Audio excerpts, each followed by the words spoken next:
je vais quand même nous débarrasser de quelques fausses idées.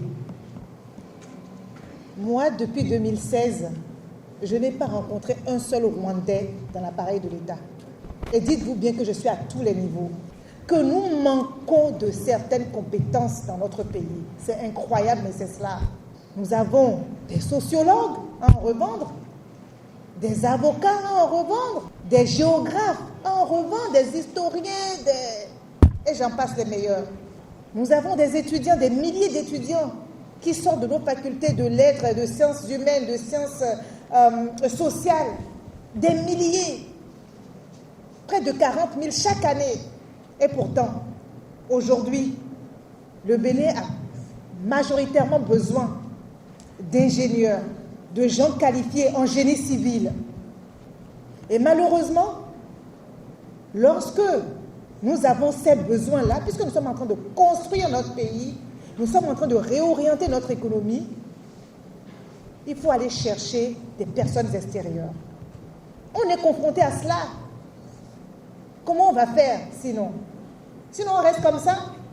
Et donc, sur des cas spécifiques, pour des besoins spécifiques, quand on cherche, et sur le plan national, et sur le plan de la diaspora, parce que ce que vous devez savoir, c'est que nous sommes friands des Béninois, de nos frères, qui ont développé dans d'autres pays les compétences que nous n'avons pas ici, dont nous avons besoin. Le gouvernement est prêt à tout pour les récupérer. Parce qu'on n'en a pas et on a besoin de ça. Eux, ils sont dans d'autres pays, ils sont en train de servir. Ils ne sont pas toujours prêts à revenir.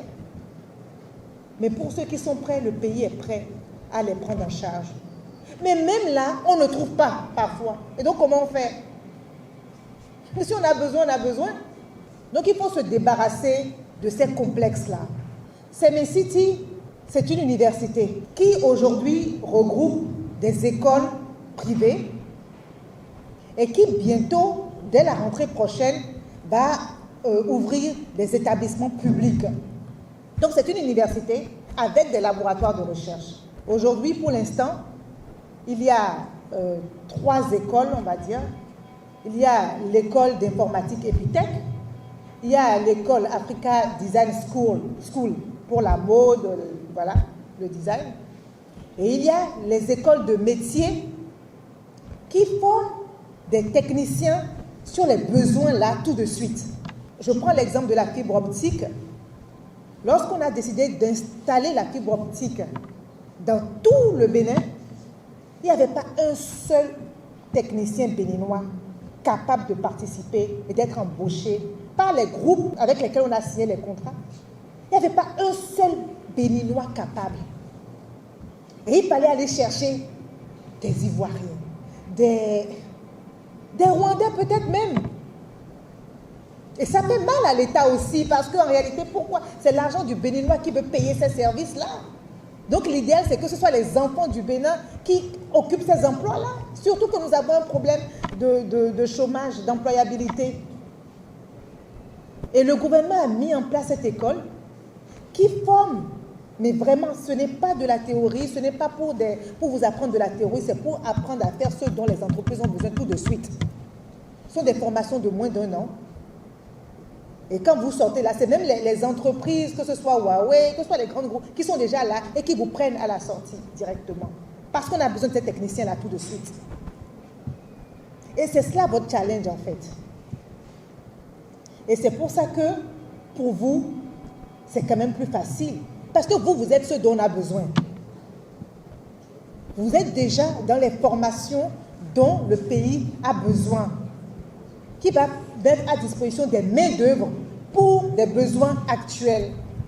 Donc, ce qui vous reste à faire, ce n'est pas beaucoup. Et vous avez l'accompagnement d'une équipe dynamique pour l'UNSTEAM. Je connais bien le recteur. Depuis que je suis là, je travaille énormément avec lui. Et il a toute mon admiration, mais vraiment. Il est dynamique, disponible, rempli d'idées. Et j'imagine que tout le conseil rectoral est dans cette énergie-là. Et tout ce qui vous reste à faire, vous, c'est de profiter de cela. Pourquoi est-ce que le statut de l'étudiant entrepreneur est très, très important ici? Vous savez, depuis 10 ans, vous voyez tous, on est en train de construire notre pays. Les infrastructures poussent. Mais au début, d'abord, ce sont des grands groupes internationaux, d'accord? Parce qu'on a peu de groupes de cette envergure-là capables de sortir des choses de cette qualité chez nous. Mais même lorsque c'est ça, les entreprises sur lesquelles ils vont se baser peuvent être des PME locales. Et on a des ingénieurs en BTP ici. Normalement, vous ne devez pas manquer de stage si l'équipe rectorale est dynamique. Ceux qui sont en travaux publics ne peuvent pas parler de problème de stage. Ce n'est pas possible. On en cherche, on n'en trouve pas. Moi, je connais des jeunes Ivoiriens qui font maçon au Bénin, dans tous les groupes, dans les groupes là. Quand un chantier se termine, le chantier n'est pas terminé, qu'ils sont déjà sur d'autres chantiers. Ce sont des Béninois. Et vous êtes ingénieur en TP, vous dites que vous avez des problèmes de stage? Ça ne s'entend pas, franchement. Ça ne peut pas se concevoir. Vous qui êtes cette ressource-là dont nous avons besoin aujourd'hui, tout de suite. On est même en retard en fait.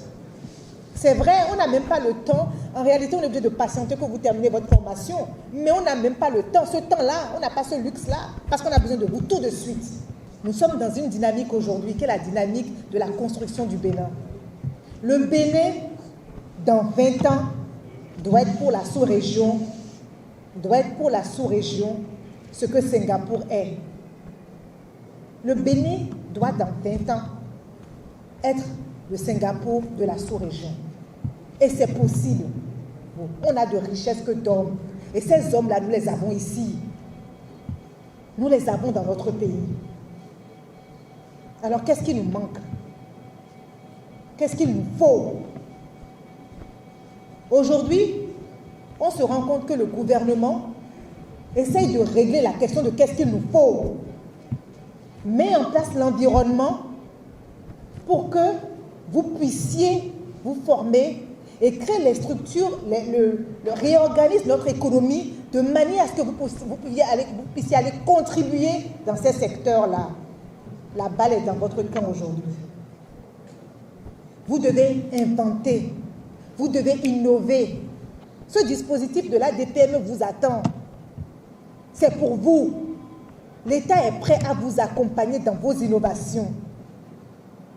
Donc, si vous êtes des inventeurs, si vous avez des idées, la balle est dans votre camp. Je compte sur vous, nous comptons sur vous. Nous n'avons même pas le choix.